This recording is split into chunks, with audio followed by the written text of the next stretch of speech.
سلامتی حجت خدا بسم اللہ الرحمن الرحیم اللہم کل ولیک الحجت ابن الحسن علیہ السلام صلواتک علیہ وعلا آبائی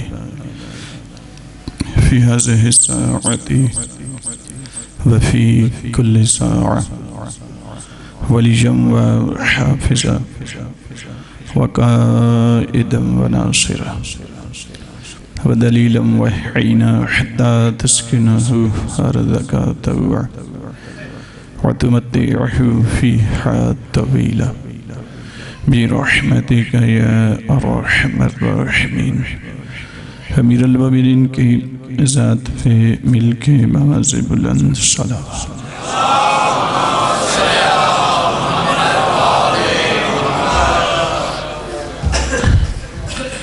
جناب صدیقہ طاہرہ صلوات اللہ علیہ کی خوشنودی کے لیے اس سے بھی بلند آواز میں صلوات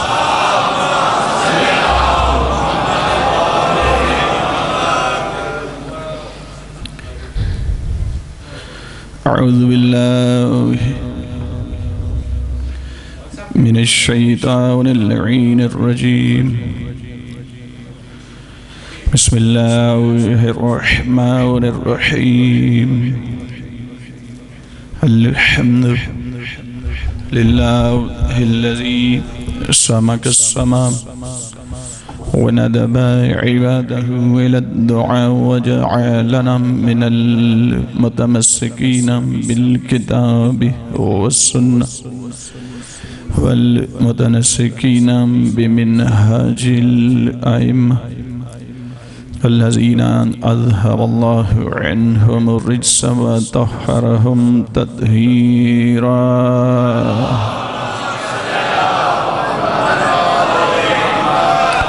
ثم الصلاة والسلام على رسوله المبعوث لهداية الأمم وتعاليم مكارم الأخلاق والشيم ثم الصلاة والسلام على مصابيح الظلم ومفاتيح الكرم ثم اللعنة على أعدائهم ملعونين أجمعين أما بعد بسم الله الرحمن الرحيم وللآخرة خير لك من الأولى صلوات والمرحمة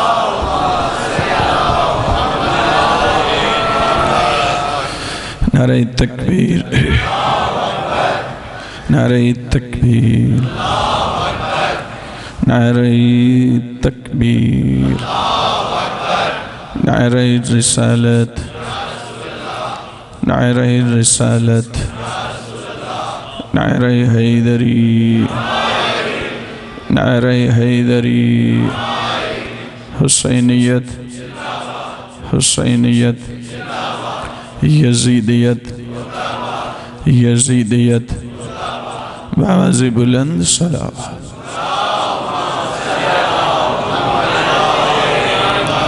حمد و ثنا صلی اللہ رب العزت کی جو لائق حمد و ثنا ہے اور درود و سلام ان ذوات مقدسہ و مطہرہ پر جو لائق درود و سلام ہیں اور نفرت و لعنت ایسے لوگوں پر جو لائق نفرت و لعنت ہیں پوری دنیا میں واحد ملت ہے ملت تشیع توجہ ہے حضور مجلس کی مجھ سے بہت پہلے سے خوبصورت انداز میں ابتدا ہو چکی میرے حصے کی عبادت کی ابتدا اس جملے سے وہ چاہتی ہے لیکن چاہوں گا کہ اس میں انفرادیت نہ رہے اجتماعیت آئے تو اجتماعیت ممکن تب ہے جب تھوڑے سے اذہان عالیہ میری طرف آپ مبذول فرمائیں گے میں عرض کر رہا ہوں پہلا جملہ کہ پوری دنیا میں واحد ملت ہے ملت تشیع جس ملت کو اللہ نے ہادی ایسے دیے ہیں کہ ان ہادیوں کے پیروں سے لگی ہوئی مٹی کو دیکھنا بھی عبادت بن جاتا آپ سلامت. مجھے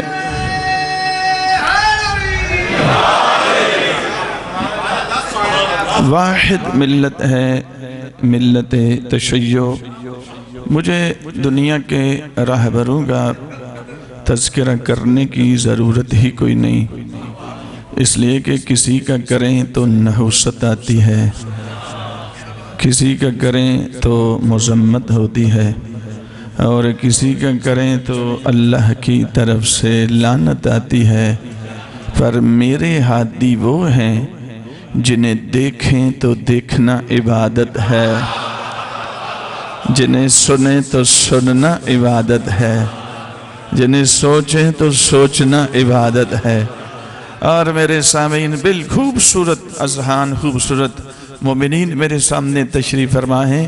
خوبصورت انداز میں آپ نے اپنے مولا کے فضائل کا استقبال کیا. ایک جملہ جو آخر پہ کچھ 5-7 مومنین ہیں جو ابھی تک ساتھ نہیں ملے، تو ان کی تکریم کی خاطر ایک جملہ اور کہتا ہوں. واحد ملت ہے ملت تشیع، کہ جس ملت کو اللہ نے ہادی ایسے دیے ہیں کہ ان ہادیوں میں سے جسے بھی دیکھیں وہی وجہ اللہ نظر آتا. آپ سلامت.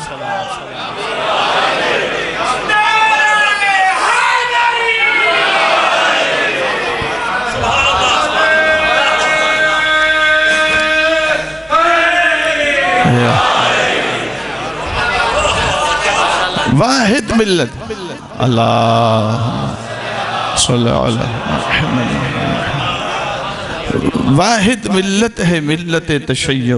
لے جی 2 بندے صرف رہ گئے جو ابھی تک ساتھ نہیں مل رہے، تو ان کی تکریم کی خاطر ایک لفظ بس سن لیں.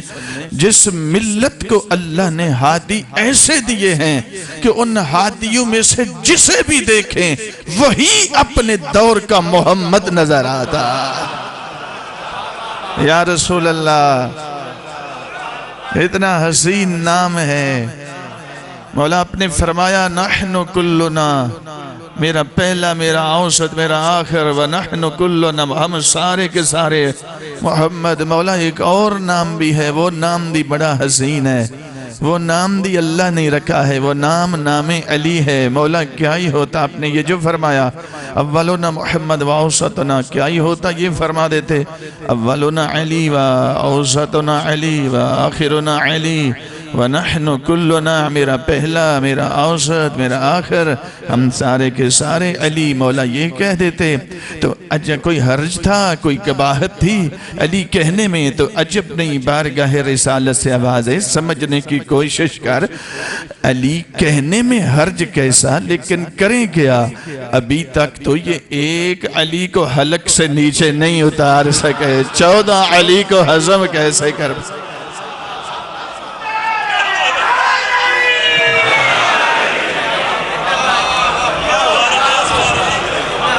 آپ جی ہیں، آپ سلامت. آیت کا ترجمہ سنیں اور پھر موضوع سے مربوط چند عرائض پیش خدمت کرنے کی سعادت حاصل کی جاتی ہے. وَلَلْآخِرَةُ خَيْرٌ لَكَ مِنَ الْأُولَى. سامعین، رسالت سمجھ میں آ جائے تو پھر پتہ چلتا ہے ولایت کس حقیقت کا نام ہے. اور اگر رسالت سمجھ میں نہ آئے تو بندہ لوگوں سے ووٹ مانگ کے ولی بننے کی کوشش کرتا ہے. پر ذہن میں رکھیں جو ووٹوں سے بنے وہ ملا تو ہو سکتا ہے، مولا نہیں ہو سکتا. میزان میرے نبی کا وجود ہے. اگر رسالت سمجھ میں آواز قدرت آتی ہے وَلَلْآخِرَةُ خَيْرٌ لَكَ مِنَ الْأُولَى. میرا حبیب، آپ کی ایک ابتدا ہے، آپ کی ایک انتہا ہے. آپ کی ابتدا بھی بڑی بلند ہے، پر آپ کی انتہا تو آپ کی ابتدا سے بھی بڑی بلند ہے. میرا حبیب، آپ کی ابتدا بھی بڑی بلند، پر آپ کی انتہا آپ کی ابتدا سے بھی زیادہ بلند ہے نبی کی ابتدا، اس عقل میں آ جائے تو یہ عقل نہیں ہے یا وہ ابتدا نہیں ہے۔ مجھے تو اتنا ویسے میں جانتا ہوں کہ یہ تو وہ نبی ہیں جس کی ابتدا تو بہت دور کی بات ہے، ابھی تک تو یہ ہے کہ اس کے پیروں سے لگی ہوئی نالین جبرائیل کی سمجھ میں نہیں آ رہی۔ وہ بھی شب معراج ورطہ حیرت میں ڈوب کر کے سوچ رہے ہیں میں اللہ کی وحی کا امین، آدم پر وحی جائے تو میں لے کر جاؤں، نوح پر جائے تو میں لے کر جاؤں، ابراہیم پر جائے تو میں لے کر جاؤں، میں سید الملائکہ، میں اللہ کی وحی کا امین، میں اتنا کچھ ہو کر میں تو نبی کے جوتے جیسا نہیں، ملا نبی جیسا کیسے بن گیا؟ میرے سامعین گرامی، آواز قدرت، حبیب آپ کی ابتدا بھی بڑی بلند اور آپ کی انتہا تو آپ کی ابتدا سے بھی۔ ایک جملے کے اندر خلاصہ پیش کر کے موضوع شروع کرنے لگا ہوں۔ میرا حبیب آپ کی ابتدا، نبی کی ابتدا کیا ہے؟ ابتدا کی طرف جائیں گے تو انتہا کی جانب سفر شروع ہوگا۔ ابتدائے نبی آدم صفی اللہ میرے نبی کی ابتدا ہے، نوح نجی اللہ میرے نبی کی ابتدا ہے، ابراہیم خلیل اللہ میرے نبی کی ابتدا ہے، عیسیٰ روح اللہ میرے نبی کی ابتدا ہے، اور جب یہی نبی غدیر پہ گئے تو علی ولی اللہ میرے نبی کی انتہا۔ ولایت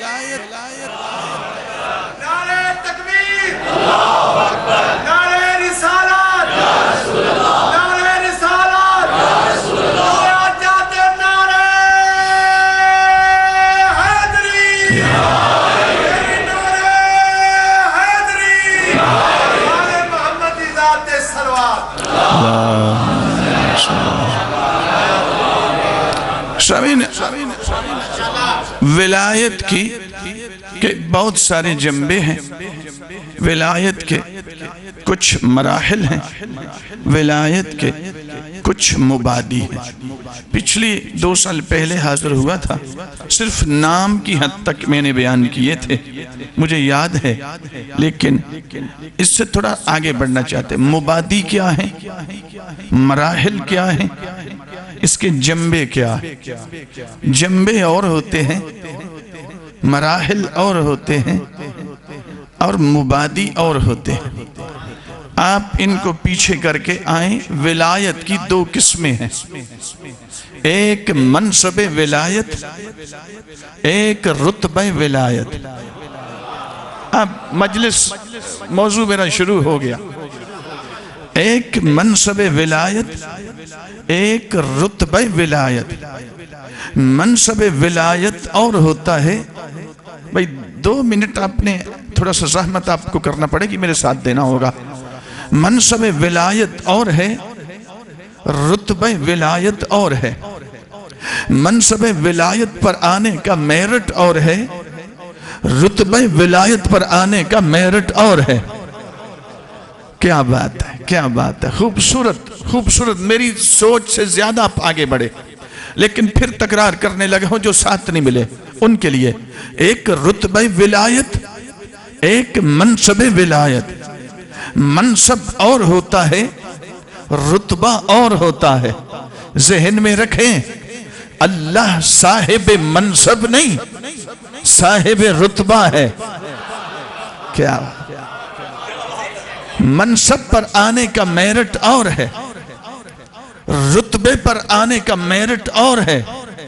منصب ولایت کا میرٹ کیا ہے؟ اس کے لیے مخلوق ہونا بھی شرط، مرد ہونا بھی شرط۔ منصب ولایت، ایک جملہ اس سے پہلے سنیں، منصب ولایت اور رتبہ ولایت میں فرق ہے۔ منصب ولایت وقت کی قیود میں مقید ہوتا ہے۔ ظاہر ہے اس جملے کو میں کھولوں گا نہیں، میں آگے بڑھنا چاہ رہا ہوں، آپ کو آگے لے کے جانا چاہ رہا ہوں۔ منصب ولایت وقت کی حدود و قیود میں محدد و مقید ہوتا ہے رتبہ ولایت جب وقت نہیں تھا پھر بھی تھا. کیا بات ہے. رتبہ ولایت اور ہے، منصب ولایت اور ہے. منصب پر آنے کے لیے مخلوق ہونا بھی شرط ہے، مرد ہونا بھی شرط ہے. پھر سنیں، منصب ولایت پر آنے کے لیے مرد ہونا بھی شرط، مخلوق ہونا بھی شرط. لیکن کیا کریں، جناب سیدہ ولیت اللہ ہے، مرد نہیں ہے. اللہ ولی ہے، مخلوق نہیں ہے. تو منصب پر آنے کے لیے پورا قرآن پڑھے. اللہ اپنے آپ کو قرآن میں ولی کہتا ہے، اپنے آپ کو نبی نہیں کہتا. اللہ اپنے آپ کو قرآن میں ولی کہہ رہا ہے، اپنے آپ کو امام نہیں کہتا. اگر ہو تو مجھے علم میں اضافہ کر دینا، ابھی بتا سکتے. انما ولیکم اللہ ورسولہ، آیت میں لفظ ولی ایک دفعہ آیا. میں نے 2 منٹ مانگے ہیں، اس لیے تھوڑا سا ساتھ دیں گے آپ انشاءاللہ، کوئی مشکل تو ہے ہی نہیں. آیت میں لفظ ولی ایک مرتبہ آیا.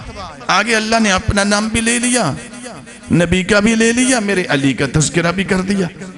ہونا چاہیے تھا انما ولیکم اللہ وولیکم رسولہ وولیکم الذین. اللہ کے لیے الگ سے آتا، نبی کے لیے لفظ ولی الگ آتا، علی کے لیے الگ آتا، تو نتیجہ نکل سکتا تھا اللہ کی ولایت اور ہے، نبی کی اور ہے، علی کی اور ہے. اللہ بھی ان خباستوں کو جانتا تھا، اس نے لفظ ولی الگ الگ استعمال نہیں کیا، ایک دفعہ لگا کے آگے اپنا نام بھی لے لیا، نبی کا بھی لے لیا، علی کا تذکرہ کر کے یہ اعلان کر دیا. دنیا والوں سمجھ لو، میں بتانا چاہتا ہوں جس معنی میں میری ولایت ہے اسی معنی میں نبی کی ہے، اور جس معنی میں نبی کی ہے اسی معنی میں علی کی ہے. بھائی آپ جی آپ سب تو آیت میں مینشن کریں پہلے کہ ولایت پھر کون سی ہے، منصبی ہے، منصب ولایت ہے، یا رتبہ؟ چونکہ معنی ایک معنی میں آ رہی نہیں، سمجھ رہے؟ تو پھر پہلے مینشن کریں یہاں ولایت ہے کون سی. انما ولیکم اللہ منصب ولایت ہے یا رتبہ ولایت ہے؟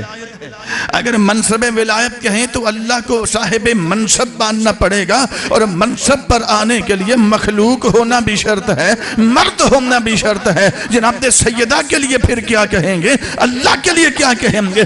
آیت میں منصب ولایت مراد نہیں ہے، رتبہ ولایت مراد ہے. منصب پر آنے کے لیے مخلوق اور مرد ہونے کے بعد 9 شرطیں درکار ہیں. ان 9 شرطوں میں سے ایک شرط علم ہے. علم کی پھر 8 قسمیں ہیں. تو یہاں کون سا چاہیے؟ ایک شرط طہارت ہے. طہارت 2 قسم کی ہوتی ہے. یہاں کون سی؟ وضو والی طہارت نہیں چاہیے، یہاں وجودی طہارت چاہیے. تو سامعین گرامی، منصب ولایت پر آنے کے لیے کون سی کیا میرٹ ہے؟ منصب ولایت پر آنے کے لیے عدالت شرط ہے. عدالت 6 قسم کی ہوتی ہے. تو یہاں کون سی عدالت چاہیے؟ اس کو پیچھے کریں. منصب ولایت پر آنے کے لیے مرد ہونا بھی شرط ہے، مخلوق ہونا بھی شرط ہے.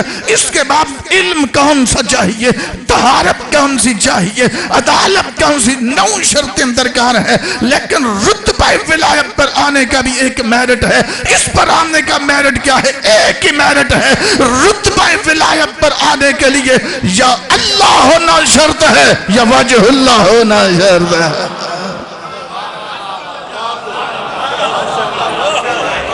اس کو سمجھنا ہوگا.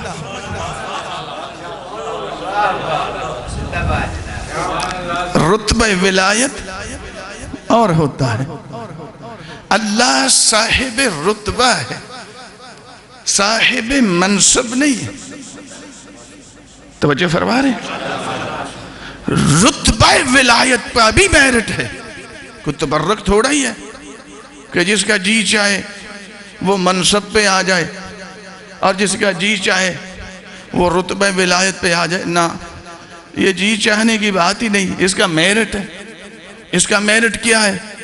رتبہ ولایت پر اللہ کے علاوہ آنے کے لیے شرط ہے، وہ آئے گا جو ید اللہ ہوگا، اذن اللہ ہوگا، عین اللہ ہوگا، لسان اللہ ہوگا، جنب اللہ ہوگا، صدر اللہ ہوگا، حجزت اللہ ہوگا، حجاب اللہ ہوگا، جو وجہ اللہ نہیں وہ تو رتبہ ولایت کے قابل، میرے ساتھ دیں گے آپ، جو ید اللہ اذن اللہ عین اللہ نہیں وہ تو رتبہ ولایت کے قابل نہیں، جو رتبہ ولایت کے قابل نہیں وہ منصب ولایت کے قابل نہیں، جو منصب کے قابل نہیں وہ امامت کے قابل نہیں، جو امامت کے قابل نہیں وہ خلافت کے قابل نہیں، جو خلافت کے قابل نہیں وہ ممبر رسول کے قابل نہیں۔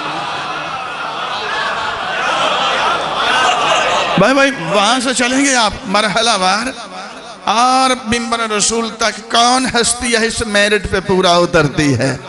دنیا میں اس وقت 4200 مسالک ہیں، 4200 جس پر 8 ارب انسان عمل پیرا ہے، ان مسالک صرف اس مسلک کو پیچھے کرو، مسلک تشیع کو پیچھے کرو، باقی 4199 مسالک کو کہہ رہا ہوں، تم میں سے کسی کے پاس ایک ہے تو لے آؤ،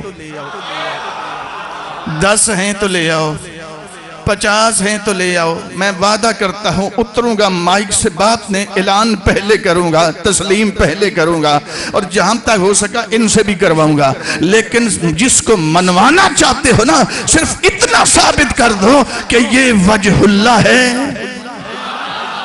عین اللہ ہے، لسان اللہ ہے، ید اللہ ہے، اور بات ذہن میں رکھیں وجہ اللہ کہہ کر علی کے چہرے کی بات نہیں ہو رہی، میں کچھ کہنے لگا ہوں، ید اللہ کہہ کر عام طور پہ ہم جب کرتے ہیں نا بیان وجہ اللہ عین اللہ تو آنکھ کی جانب اشارہ کر، علی کی آنکھ عین اللہ، علی کا چہرہ وجہ اللہ، علی کے ہاتھ ید اللہ ہے۔ اچھا یہ بتاؤ، ایک جسم ہوتا ہے ایک روح ہوتی ہے، جسم افضل ہے یا روح؟ روح افضل ہے، تو اگر وجہ اللہ کہہ کر نبی اور علی کا یہ چہرہ مراد ہے تو یہ تو جسم ہے، اگر ید اللہ کہہ کر میرے نبی اور علی کا یہ ہاتھ مراد ہے تو یہ تو جسم ہے، صدر اللہ کہہ کر یہ سینے کی ہڈیاں مراد ہیں تو یہ تو جسم ہے، عین اللہ کہہ کر یہ آنکھ مراد ہے تو یہ تو جسم ہے، اور اگر یہ وجہ اللہ عین اللہ اذن اللہ لسان اللہ جنب اللہ ہو کر جسم ہے نبی اور علی تو پھر مریم کا بیٹا عیسیٰ تو روح اللہ ہے، پھر افضل کون ہوا؟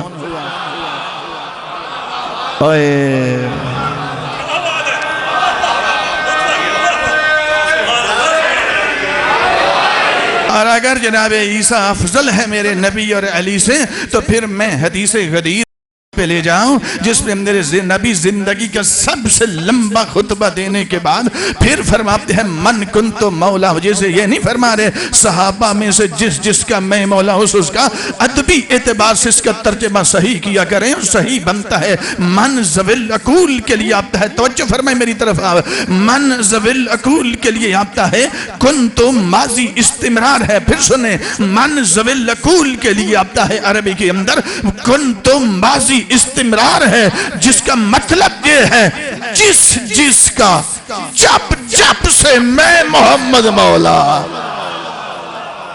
اس کا تب سے یہ علی مولا، ادبی اعتبار سے ترجمہ یہ بنتا ہے، تو میرے نبی کس کے کب سے مولا ہیں؟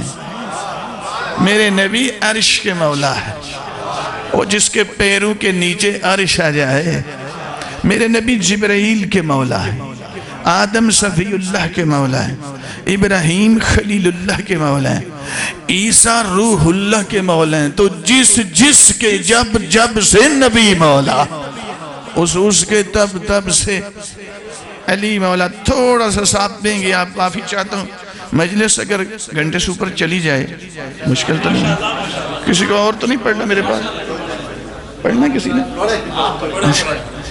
اس لیے کہ گھنٹے کے بعد میرا ذہن کلک کرتا ہے، تو مجھے فری ہینڈ دے کے تو پھر شکریہ، جزاک اللہ۔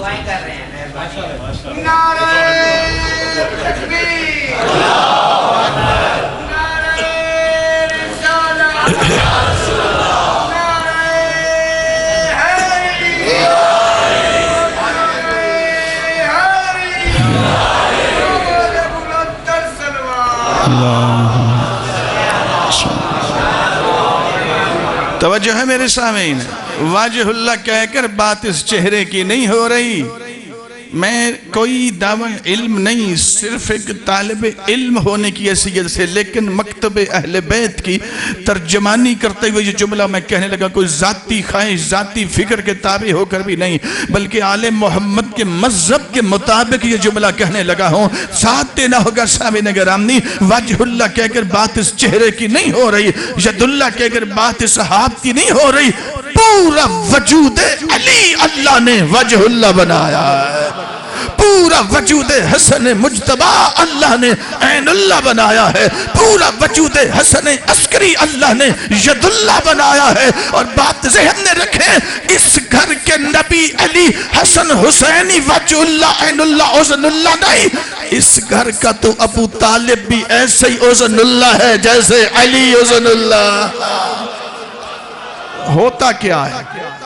اب ظاہر ہے یہ عناوین چونکہ بہت خوبصورت ہیں، لیکن ممبر سے چونکہ بیان نہیں ہوئے، اور اگر ہوئے ہیں تو پتہ نہیں کیا کچھ ہو گئے، تو پھر میں بھی سنتا آیا ہوں کہ ٹکڑے ٹکڑے کر کے جو مانتے ہو تو اکٹھے ہی کیوں نہیں؟ ارے بھائی، وجہ اللہ ہونا اور ہے، اللہ ہونا اور ہے، ید اللہ ہونا اور ہے، اور اللہ ہونا اور ہے، حسن اللہ، وجہ اللہ، یہ بڑے خوبصورت عناوین ہیں۔ اگر مکتب اہل بیت کے مطابق صحیح اس کو بیان کیا جائے، توحید بھی نکھر کے سامنے آتی ہے، اور اہل بیت کے فضائل کے بھی ابواب ایسے کھلتے چلے جاتے ہیں۔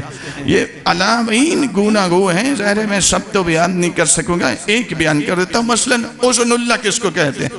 کہ علی کے کان کی بات ہو رہی ہے، آپ لفظ حسن کو ڈیفائن کریں، حسن کو جب تک نہیں سمجھیں گے حسن اللہ آپ کی سمجھ میں کیسے آئے؟ یہ تو وجود علی ہے، وجود حسن ہے، وجود حسین ہے، وجود سید سجاد ہے۔ حسن اللہ تو میرا ابو طالب ہے، یہ تیری سمجھ میں کیسے آئے جس کی سمجھ میں حسن ابھی تک نہیں آیا؟ حسن کس کو کہتے ہیں؟ حضرت علامہ حسن مصطفی التحقیق فی کلمات القرآن جلد نمبر 1، حضرت علامہ محمد واعظزادہ الخراسانی المعجم فی فقہ لغت القرآن و سر بلاغت جلد نمبر 4، تشیع کا ناز، تشیع کا افتخار، اس لفظ عظم کو ڈیفائن کرتے ہوئے فرماتے ہیں، الاطلاع بقید الرضا والموافقہ سواء صدر منہ امر ام لا، کسی سے کوئی چیز صادر ہو یا صادر نہ ہوئی ہو، صدور سے پہلے یا صدور کے بعد، اگر کوئی اس پر اطلاع پا جائے، اس اطلاع پانے کے عمل کو قرآن کی نگاہ میں اذن کہا جاتا ہے۔ بھائی آپ جی آپ سلامت رہیں، آپ نے مشکل وقت میں میرا ساتھ دیا، مشکل مراحل آپ نے گزار لیے، بالکل آپ کے ذوق اور آپ کے مزاج کے مطابق پہلا جملہ پیش کرنے لگا ہوں۔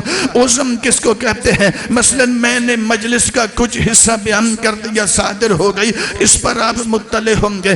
اگر آپ کی برزخی آنکھ روشن ہے تو جو میرے قلب و روح کے اندر ابھی موجود ہے، جو صادر نہیں ہوئی، آپ اس پر بھی اطلاع پا جائیں گے۔ اس میرے اندر کی بات پر اطلاع پانے کے عمل کو بھی قرآن کی نگاہ میں اذن کہا جاتا ہے۔ سر اٹھائیں، میرے ساتھ ملیں۔ سامعین گرامی، جو میرے اور آپ کے اندر کے رازوں پر اطلاع پائے اسے اذن کہتے ہیں۔ جو بیٹھا زمین پہ ہو اطلاع مشیت الہی پہ پائے اسے اذن اللہ کہا جاتا ہے۔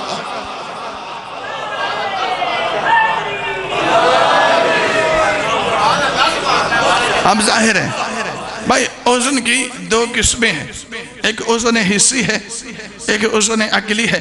اس کو سکپ کرتے ہیں، سارا ٹائم انہی چیزوں میں نہ نکل جائے، آگے بڑھ دیں۔ میرے نبی اذن اللہ، میرے علی احادیث کا ذخیرہ ہر معصوم کے لیے موجود ہے۔ کیسے اذن اللہ ہے؟ دو تین حدیث پیش کرتا ہوں، مطلب واضح ہو جائے گا تو آگے بڑھیں گے۔ سامعین گرامی، میرے نبی مسجد نبوی میں تشریف فرما ہے، اتنے میں ایک مرد اور ایک عورت نوجوان ہیں۔ ایک چھوٹا سا نومولود بچہ جو ابھی ابھی پیدا ہوا، اس کو اٹھا کر آ کے دو جہان کی بارگاہ میں حاضر ہوئے۔ یا رسول اللہ، ہمارے ہاں بیٹا پیدا ہوا لیکن ہم بڑے پریشان۔ بھئی معاملہ بڑا عجیب ہے، عام طور پر بیٹا بیٹی پیدا ہو تو لوگ بڑے مسرور ہوتے روتے ہیں، خوش ہوتے ہیں، مبارکیں دیتے ہیں، لیتے ہیں. لیکن یہاں معاملہ الٹ ہے. بیٹا پیدا ہوا، مولا ہم بڑے پریشان ہیں. میرے آقا فرماتے ہیں کیوں پریشان ہیں؟ کہا مولا عام طور پر جو بچہ یا بچی پیدا ہوتی ہے یا وہ ماں کا ہم شکل ہوتا ہے یا باپ کا ہم شکل ہوتا ہے یا ماموں کے ہم شکل ہوتے ہیں بچے یا چچاؤں کے ہم شکل یا نانا کے یا دادا کے، یعنی یا تو ننیال میں سے کسی کے ہم شکل ہوتے ہیں بچے یا ددیال میں سے کسی کے ہم شکل ہوتے ہیں. لیکن مولا یہ بچہ تو پیدا ہوا لیکن ہم بڑے پریشان ہیں. اس کی شکل نہ ماں سے ملتی ہے، نہ باپ سے ملتی ہے، نہ ناموں سے ملتی ہے، نہ چچا سے ملتی ہے، نہ نانا سے ملتی ہے، نہ دادا سے ملتی ہے. تو مولا بیٹا تو پیدا ہوا لیکن بیٹا کہنے کو دل کو نہیں کر رہا. اب وہ کوئی مولانا صاحب تو نہیں تھے نا جو کسی کو دھکا دے کے نکال دیتے کہ آزمائشیں کرنے کے لیے چلے آتے ہو. اب سمجھ آتی ہے اللہ نے میرے نبی کو وزن اللہ پہلے بنایا ہے، زمین پر ارسال بعد میں کیوں کیا ہے. میرے سامنے جب اس نے کہا نا مولا بیٹا تو پیدا ہوا، اس کی شکل کسی سے ملتی جلتی نہیں ہے. یقین کریں اتنا بڑا جملہ ہے میرے مولا کا، جب تک سوچتے رہیں گے ایمان بڑھتا رہیں گا. میرے آقا نے جب جملہ سنا مولا بیٹا کہنے کو دل نہیں کر رہا، ناقص رسول اللہ، میرے آقا نے آنکھوں کو بند کیا اور سر اقدس کو نیچے جھکایا. چند لمحوں کے بعد سر اٹھایا، آنکھیں کھولی، بچے کو دیکھا، بچے کے باپ کو دیکھا. فرمایا سن، جس مصطفیٰ کے کہنے پر تو نے جنت کو دیکھے بغیر تسلیم کیا ہے، جس مصطفیٰ کے کہنے پر تو نے جبرائیل کو نہ آتے دیکھا ہے نہ جاتے دیکھا ہے لیکن تو نے تسلیم کیا ہے، جس مصطفیٰ کے کہنے پر تو نے آدم کے صفی اللہ مانا ہے، وہی مصطفیٰ تجھے ضمانت دیتے ہیں یہ بیٹا تمہارا ہے. خوشی کے ساتھ اسی کو اپنا بیٹا کہنا شروع کر دو. آمنا وصدقنا یا رسول اللہ. اور ہماری مجال کیا ہے کہ ہم اس کو اب اپنا بیٹا، آپ نے جو فرما دیا ہمارا بیٹا ہے تو ہم اسے اپنا بیٹا ہی کہیں گے. لیکن مولا کوئی ایسی چیز بتا دیں ایمان کے ساتھ ہمیں اطمینان بھی ہو جائے. ہم مطمئن جیسے سرکار ابراہیم علیہ السلام نے کہا رب ارنی کیف تحیی الموتى قال اولم تؤمن قال بلى ولكن ليطمئن قلبی. تو ایمان نہیں رکھتا ابراہیم؟ پروردگار ایمان رکھتا ہوں، اطمینان نہیں رکھتا. اللہ نے دکھا دیا ایمان پہلے تھا، دیکھنے کے بعد اطمینان دیا گیا کہ مردوں کو زندہ کیسے کرتا ہے. کہا مولا آپ کو ایسی چیز بتا دیں ہمیں اطمینان بھی ہو جائے. میرے آقا نے پھر سر اقدس کو نیچے جھکایا، سر اقدس کو جھکام کر پھر سر اٹھایا، آنکھیں کھولی، پھر بچے کو دیکھا، بچے کے باپ کو دیکھ کر فرمایا سن، جس مصطفیٰ نے تجھے پہلے بتایا وہی مصطفیٰ تجھے بتاتے ہیں. آدم سے لے کر تجھ تک 50 پشتم کا فاصلہ بنتا ہے. اب میرے نبی نے کوئی تاریخ پڑھ کے تو نہیں نہ بتائی بلکہ فرمایا آدم سے لے کر عیسیٰ تجھ تک 50 پشتم کا فاصلہ بنتا ہے. آدم سے نیچے آئیں، تجھ سے پیچھے جائیں، پشت بائی پشت پیچھے چلتے جائیں. 25 پشتیں پیچھے تیرا ایک پردادا گزرا ہے، اس کی شکل ایسی ہی تھی جیسی اس بچے کی ہے. اللہ اکبر.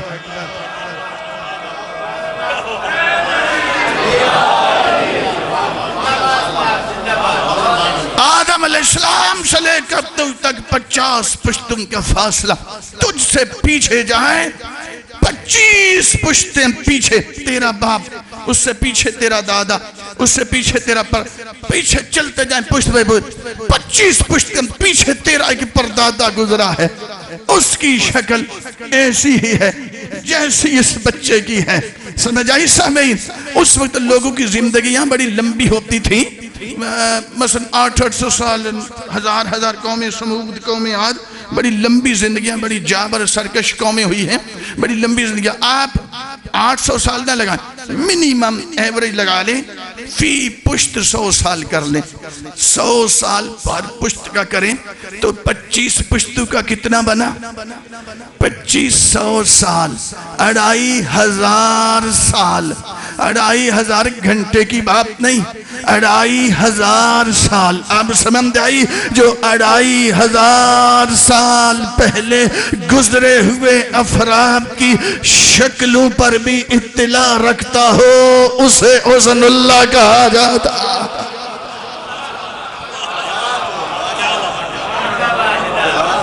وزن اللہ. محمد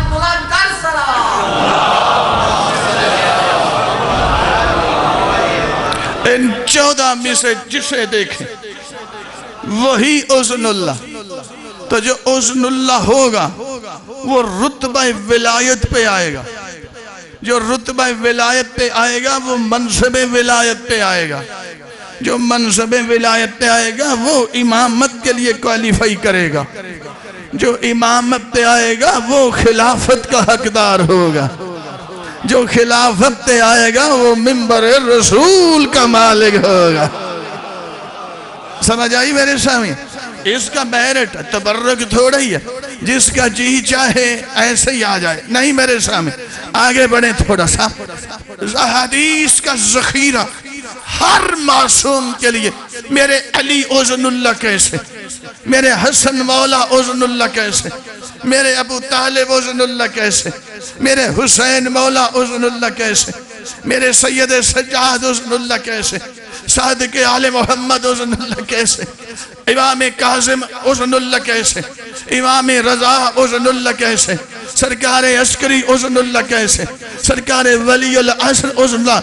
احادیث کا ذخیرہ ہر معصوم کے لیے کثرت کے ساتھ موجود ہے. صرف ایک حدیث تاکہ مجلس مفہوم تھوڑا سا مجسم ہو جائے اور میں اگلے مرحلے میں چلا جاؤں. میرے صاحب نگرامی, میرے 8ویں مولا امام رضا علیہ السلام,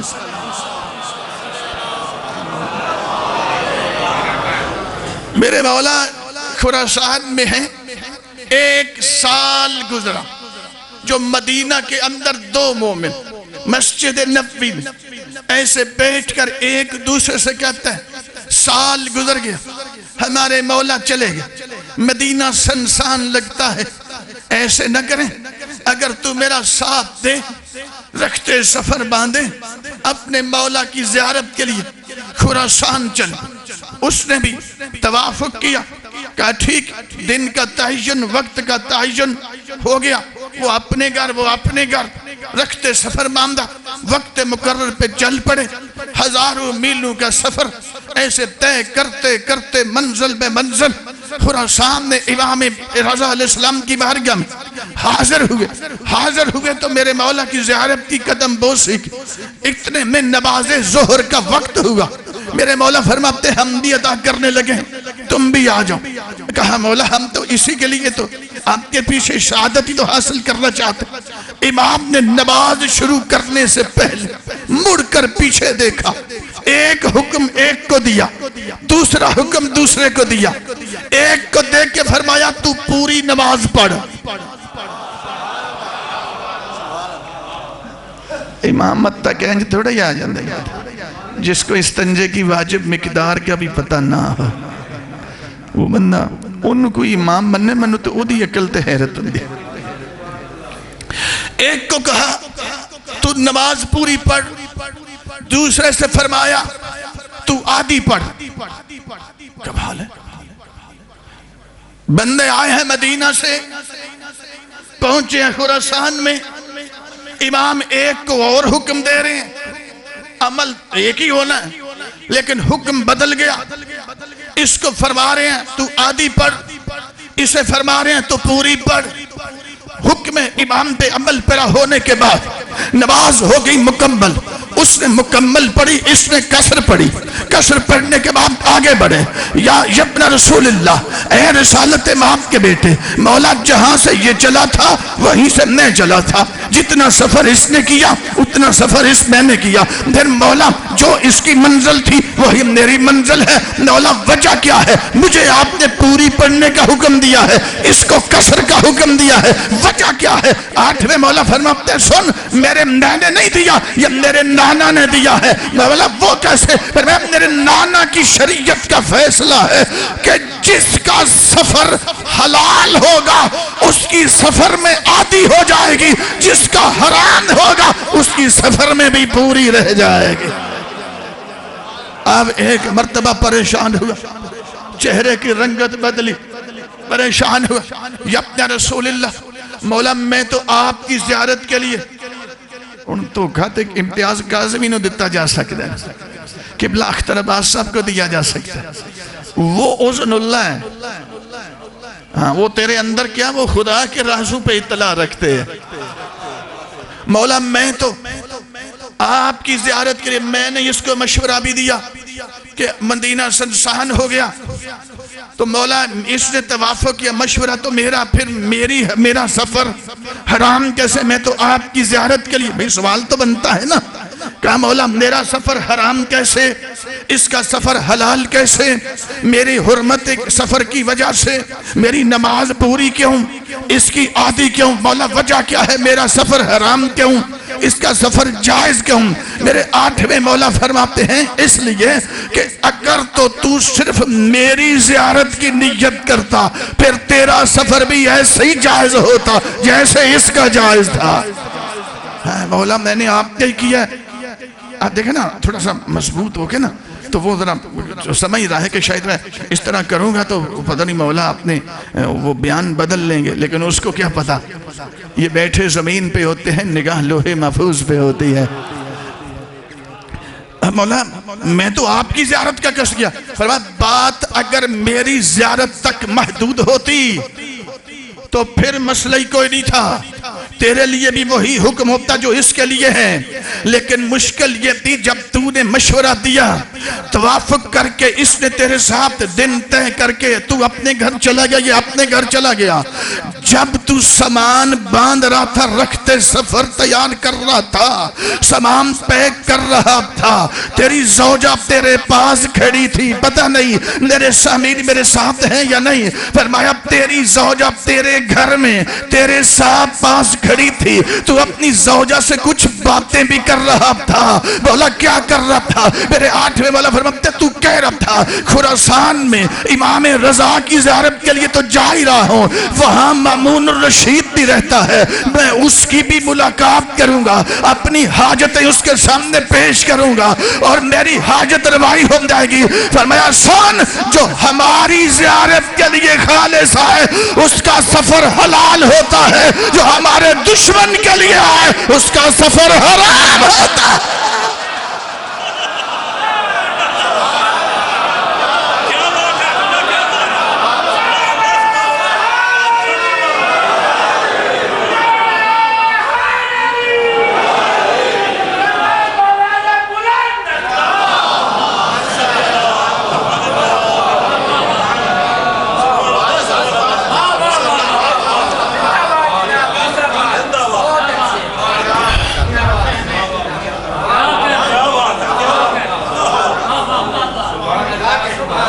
اللہ نے میرٹ اس لیے یہ رکھا، اذن اللہ اس کو نہیں کہتے جو پیدا ہو زبان رکھتا ہو بول ہی نہ سکتا، اذن اللہ اس کو بھی نہیں کہتے جس کے سر میں چوٹ لگ جائے تو پاگل ہو جائے، بخار تیز ہو جائے تو ویسے ہی ہزیان ہو جائے، اذن اللہ اس کو کہتے ہیں جو بیٹھا خراسان میں ہو، اذن اللہ اس کو کہتے ہیں، میرٹ اللہ نے رکھا، میرٹ اللہ نے رتبہ ولایت پر میرٹ رکھا، جو اذن اللہ ہوگا وہ رتبہ ولایت کے لیے کوالیفائی کرے گا، جو اذن اللہ ہی نہیں وہ تو رتبہ ولایت کے قابل نہیں، جو رتبہ ولایت کے قابل نہیں وہ منصب کے قابل کیسے ہو گیا، جو منصب کے قابل نہیں وہ امامت کے قابل کیسے ہو گیا؟ اب سمجھ آئی میرے سامعین؟ جو بیٹھا خراسان میں ہو مدینہ والو کے اندر کے رازوں کو بھی جانتا ہو اسے اذن اللہ کہا جاتا۔ میں نے عرض کی کہ ہر معصوم کے لیے احادیث کا ایک ذخیرہ موجود ہے کثرت کے ساتھ، میں نے اب ان 12 کو کیوں ولی اللہ مانا، میرے پاس دلیل کیا ہے، اس کا ماننے سے کا تقلید سے تو تعلق ہی کوئی نہیں، وہ کو فقہ تھوڑی ہے، یہ تو ایمانیات سے مربوط ہے بھائی، دلیل کیا ہے، میں کیوں علی کے علاوہ کسی کو نہیں مان رہی، کیوں میں حسن مولا کے علاوہ کسی کو نہیں مانتا، کیوں میں اپنے حسن، ہمارے سر میں ہمیں بخار ہو جائے نا ایسے اول پھول کہنا شروع کر دیتے، دماغ پھر گیا، سر میں شرارتیں کی، ون ویلنگ کی، گر گئے، سر میں چوٹ لگ گئی، ویسے ہی پاگل ہو گئے، زندہ ہیں، بولنے کے قابل نہیں۔ توجہ ہے؟ تجھے سمجھ نہیں آئی؟ کربلا میں میرا حسین، میں بھی مصائب نہیں پڑھوں گا لیکن ایک جملہ بس آ گیا سن لیں۔ کربلا میں بدن ساتھ نہیں ہے، سر نیزے پہ ہے، سر ہونٹ زخمی ہے، رخسار زخمی ہے، آنکھیں زخمی، پیشانی پھٹی ہوئی، گردن کی رگوں سے خون ٹپک رہا ہے، بدن کربلا میں، سر نیزے پہ۔ کربلا سے شام تک ایک دفعہ نہیں، دو دفعہ نہیں، 13 مرتبہ میرے حسین نے قرآن پڑھا۔ کیا بات ہے! آپ کا عشق ہے، آپ کی محبت ہے۔ مصائب نہیں، لیکن میں چاہوں گا کہ تھوڑا سا ایک حصہ جو ولی العصر کے ساتھ مخصوص ہوتا ہے، اور میں ہر مجلس میں کہوں اس امام کو فراموش نہیں کرنا۔ یہ وقت بہت تھوڑا سا ہے اب میرے لیے، آپ کے لیے۔ سامعین، 13 مرتبہ میرے حسین نے نیزے پہ قرآن پڑھا۔ اذن اللہ اس کو نہیں کہتے جس کو پتہ نہ چلے بچہ کس کا ہے، بچی کس کی ہے۔ اذن اللہ اس کو کہتے ہیں جس کا بدن ساتھ کوئی نہ ہو، نیزے پہ چڑھ کے پھر بھی قرآن پڑھ رہا، اور قرآن پڑھ کے کہہ رہا، دنیا والوں ذرا سوچ لو، جس محمد کی زبان کو چوز کر پلنے والے حسین کی عقل پہ نہ برچھیاں اثر کر سکتی ہیں، نہ تلواریں اثر کر سکتی ہیں، نہ خنجر اثر کر سکتے ہیں، نہ پتھر اثر کر سکتے ہیں، جس حسین کی عقل پر نہ موت اثر کر سکتی ہے، اس محمد کی عقل پہ ہلکا سا بخار اثر کیسے کر سکتا ہے؟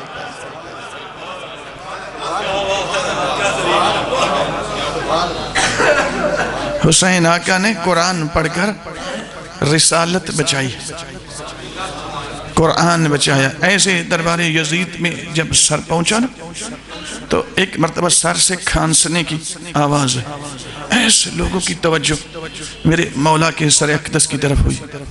توجہ پہلے کچھ نہیں کہہ سکتا، میں نے جملہ کا آپ رو پڑیں گے، مجھے پھر مصائب پہ آنا پڑے گا۔ میں چاہتا ہوں کچھ حصہ اپنے وقت کے امام کے لیے کہوں، چند جملے میرے سامنے۔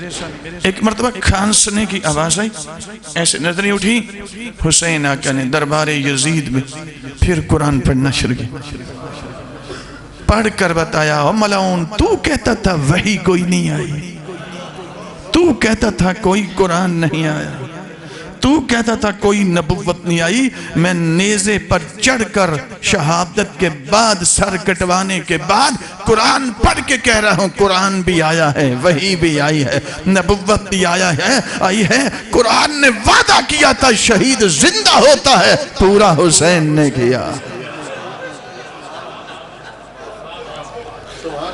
اپنا رابطہ استوار کریں اپنے وقت کے امام کے ساتھ، حجت خدا کے ساتھ، امام زمان اسلام کے ساتھ۔ وہ سلمان فارسی تھے جس کے لیے امیر المومنین نے فرمایا، خلق من طینتنا، ہماری بچی ہوئی طینت سے اللہ نے اس کو بنایا ہے۔ وَإِنَّ رُوحَهُ مَقْرُونَةٌ بِرُوحِنَا، اس کی روح ہماری روح کے ساتھ ہمہ وقت ملی رہتی ہے، کبھی ایک لمحے کے لیے انقطاع نہیں آیا، اقتران ہے، جڑی رہتی ہے یہ روح۔ جو ہمیشہ جوڑ کے رکھے وہ منا اہل البیت بنتا۔ کبھی ایسا زندگی میں ہوتا ہے کہ آپ مثلا چند دن آئیں روحانیت میں تو ارتباط ہلکا سا ہو جائے۔ کمال یہ نہیں ہے کہ ہلکا سا ارتباط ہو گیا، کمال یہ ہے کہ آپ اس ارتباط کو ٹوٹنے نہیں دینا، کیونکہ یہ اس کا مزاج بڑا نازک ہوتا ہے۔ یہ کیسے ٹوٹ جاتا ہے؟ ہماری بچیاں، بیٹیاں، بہنیں ہماری مائیں یہاں بیٹھی ہیں، مثلا ہمارا ربط ہو گیا امام زمان سے، امیر المومنین کے ساتھ، روح مل گئی اس روح کے ساتھ، لیکن ہوا کہ غیر محرم ایسے نظر اٹھا کے دیکھا، ادھر دیکھنا تھا ادھر سے رابطہ ختم ہو گیا۔ حجت خدا کے ساتھ رابطہ مستقل بنیادوں پر استوار کرے، اس میں انقطاع نہ آنے دیں۔ موبائل کھولا، ایسے گندی تصویریں دیکھنا شروع ہو گئے، جیسے ہی دیکھنا شروع ہوئے ادھر سے رخ ہی بدل گیا، رخ کسی اور طرف چلا۔ 5-7 منٹ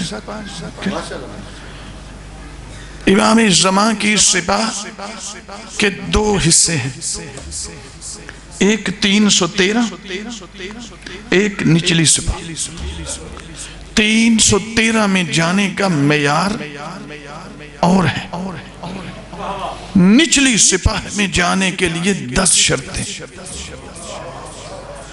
میں آپ کو خوش کر کے چلا جاؤں کہ آپ تو سب سپاہی ہیں اور میں بھی ہوں، یقین کریں اس سے بڑا دھوکہ کوئی نہیں۔ اگر میں شرطیں بیان نہ کروں،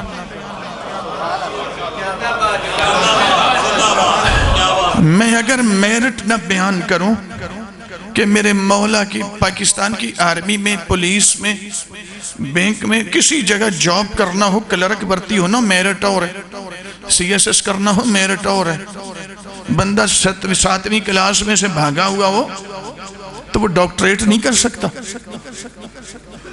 تو نچلی سپاہ میں جانے کا بھی میرٹ ہے، 313 میں جانے کا بھی میرٹ ہے۔ اور 300 بات ذہن میں رکھیں، یہ 313 سے تعداد بڑھ بھی سکتی ہے۔ 313 میں صرف مرد نہیں، 48 سے 52 تک مومنہ مستورات بھی ہیں،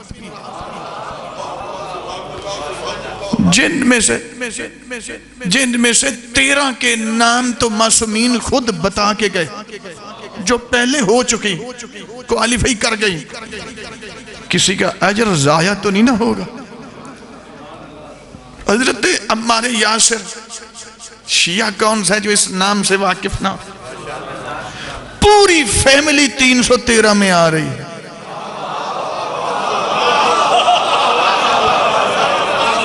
واہ واہ، پوری فیملی۔ حضرت عمار یاسر خود بھی 313 میں، ان کی والدہ بھی 313 میں، اسلام کی پہلی شہیدہ، ان کے والد سرکار یاسر 313۔ ہماری عزتیں ان پہ قربان۔ اور میرے سامعین، حضرت ابراہیم کے دور کی ایک مومنہ، اس کے 4 بچے، وہ ماں 4 بیٹوں سمیت 313 میں آ رہی۔ وہی ان کو آئیڈیل بنائیں، ان کو سٹڈی کریں۔ یہ کیا کرتے تھے؟ میں آپ کو صرف ایک اشارہ کر رہا ہوں کہ اس طرف توجہ فرمایا۔ وہ ماں سمانہ، سہانہ سے آنا، 3 طرح سے اس مومنہ مستور کا نام آیا ہے شخصیت ایک ہے، 4 بیٹے، 4 بیٹے 313۔ کرتے کیا تھے؟ کیا کیا؟ اصحاب کہف پڑھ لیں، 313۔ قربانی تو دیکھیں، ثابت قدمی تو دیکھیں۔ میرے جیسا بندہ جو کبھی باتقوی، کبھی غیر محرم کی جانب نگاہ اٹھا کے دیکھے، ثابت قدمی تو ختم ہو گئی۔ میں کچھ کہہ رہا ہوں، 313 میں جانے کا مہر۔ اچھا، جو پہلا دستہ ہوگا نا نچلی سپاہ، امام زمان علیہ السلام کا ظہور پہلے ہے، قیام بعد میں ہے۔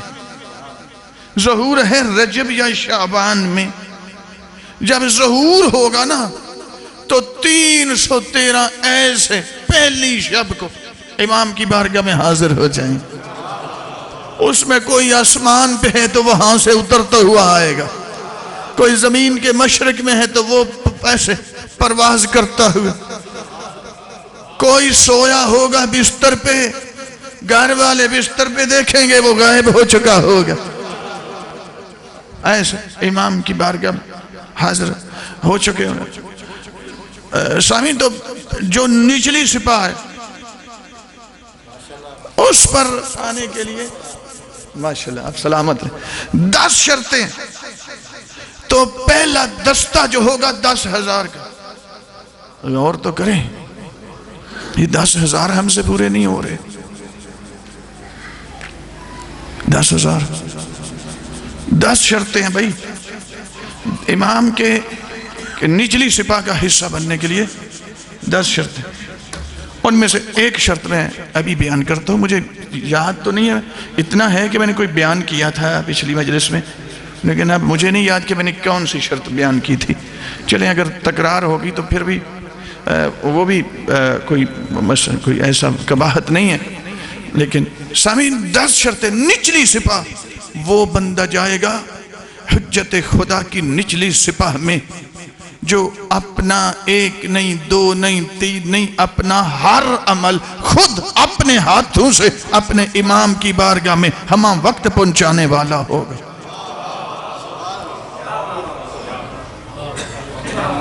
مثلا میں مجلس پڑھ کے آپ سن کے باہر نکلتے ہیں, غیر محرم سامنے, ادھر دیکھنا بھی ایک عمل ہے, حیا سے آنکھوں کو نیچے جھکانا بھی ایک عمل ہے, فیصلہ کر پہنچانا کیا ہے.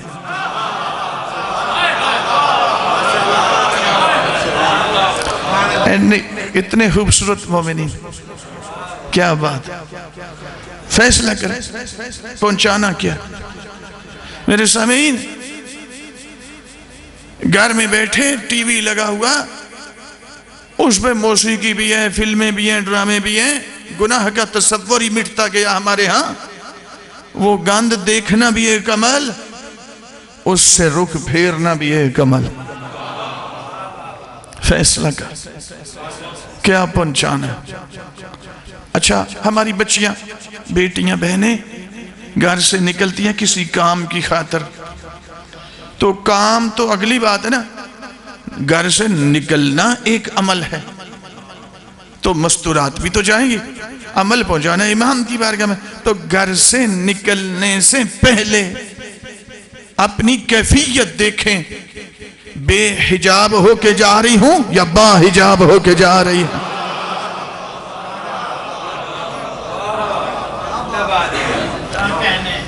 کیوں؟ میرے 5ویں امام فرماتے ہیں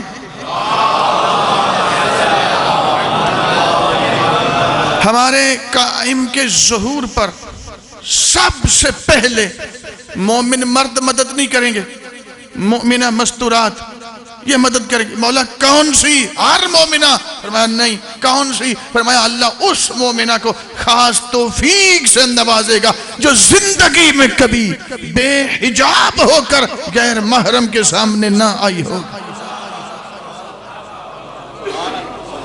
کبھی بے حجاب ہو کے.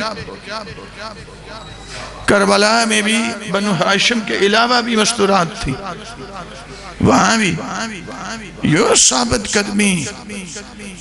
جب دیکھ لیا کہ کچھ بچا ہی نہیں, اس کے باوجود بھی علی کی بیٹیوں کا وہ مستورات حجاب بنی رہی. آپ کے ذہن میں جناب فضہ سلام اللہ علیہ آ رہی ہوں گی, نہیں, ان کے علاوہ بھی ہیں. مثلا رات کو سوتے فجر کا وقت بھی گزر گیا, سوئے رہے, دن طلوع ہوا پھر سوئے. یہ سوئے رہنا بھی ایک عمل, اور بستر چھوڑ کے طہارت کر کے مصلی پہ آنا بھی ایک عمل. فیصلہ کر کیا پہنچانا, کدھر جانا ہے. یہ بڑی بنیادی شرط ہے. ہر عمل کبھی مثلا آنسو ابھی نکل رہے نا مجلس سن رہے یہ عمل پہنچائیں اپنے مولا کی بارگاہ اور 24 گھنٹے میں ہر دن 2 منٹ ضرور نکالیں جس میں جناب سیدہ کے مصائب کوئی ایک دکھ یاد کر کے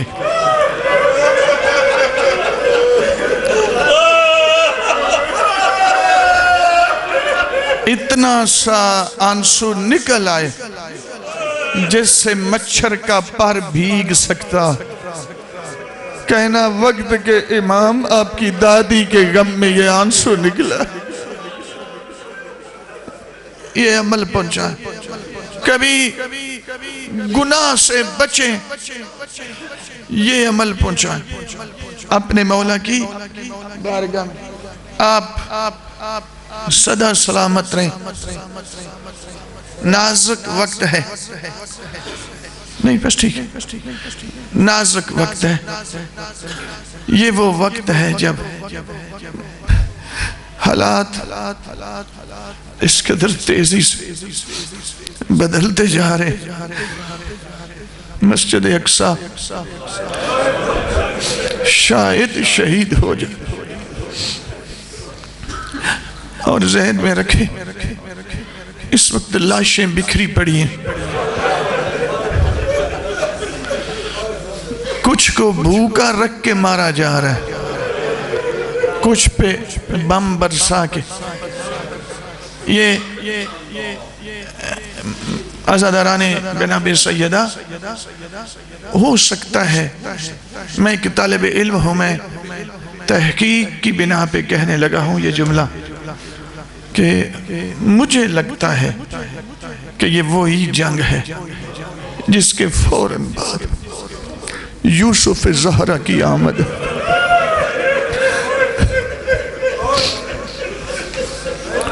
چونکہ دجالی حکومت حتمی علامتوں میں سے ایک علامت 10 علامات حتمی ہیں شرطیں بھی 10 ہیں جو ہمیں پوری کر رہے ہیں علامات امام کے ظہور سے پہلے 2 قسم کی حتمی غیر حتمی غیر حتمی 300 سے اوپر ہیں جو حتمی علامتیں ہیں ان کی تعداد 10 ہے ان میں سے ایک دجال کی حکومت ہے مجھے لگ رہا ہے میں طالب علم و روایات کو دیکھ کر میں کہہ رہا ہوں ہو سکتا ہے مجھے تطبیق کرنے میں لیکن میرا وجدان کہتا ہے روایات کی روشنی میں کہ شاید کچھ دیر کے لیے آپ کی آزمائش سخت سے سختر ہو جائے لیکن میرے علی مولا کا ایک فرمان ہے کچھ دیر کی شکست آنے والے فتح کی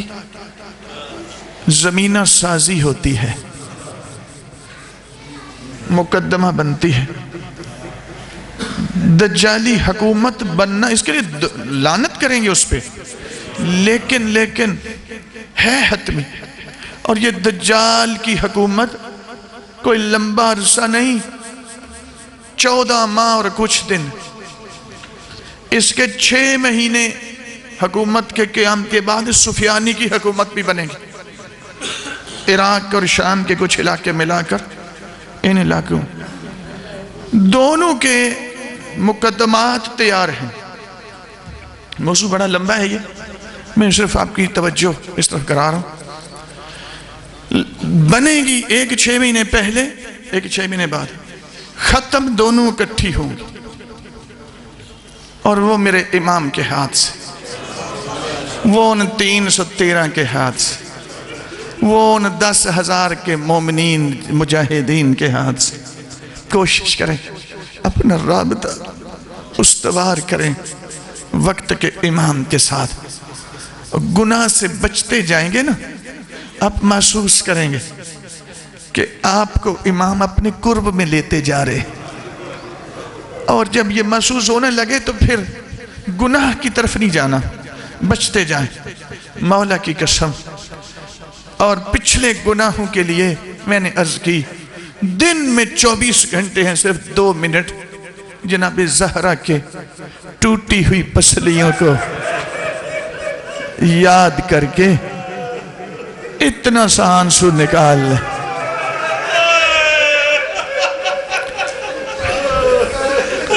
میں اس بی بی کی مظلومیت ہر امام سے زیادہ، امام حسین سے بھی زیادہ مظلومہ ہے۔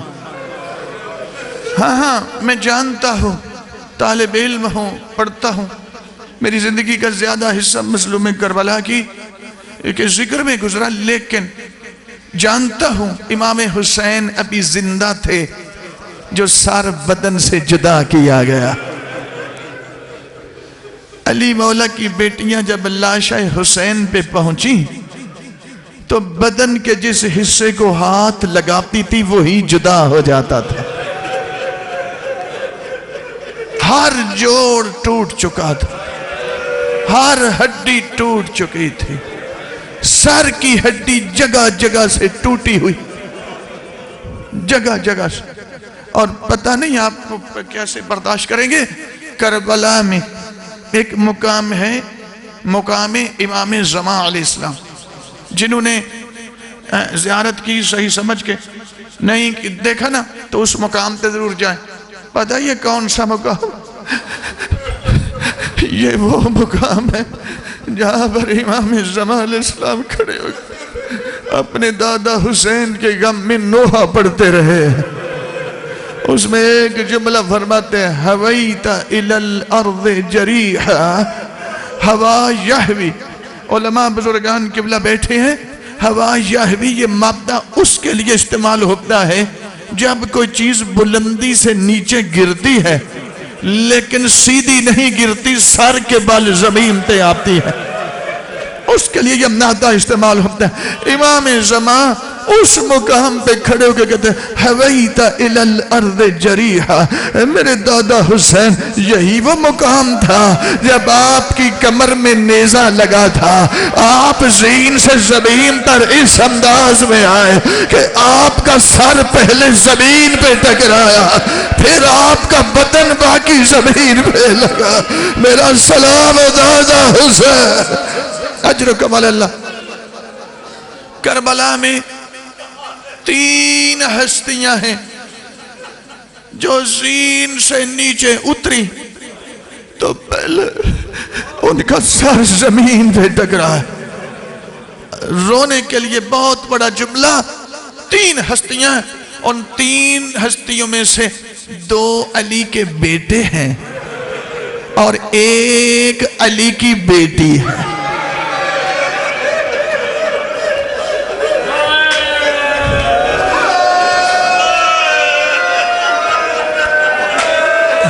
ایک علی کی بیٹی، دوسرا بیٹے میرے مولا عباس ہیں جن کے بازو پہلے قلم ہوئے تو پھر زین سے زمین پہ آئے۔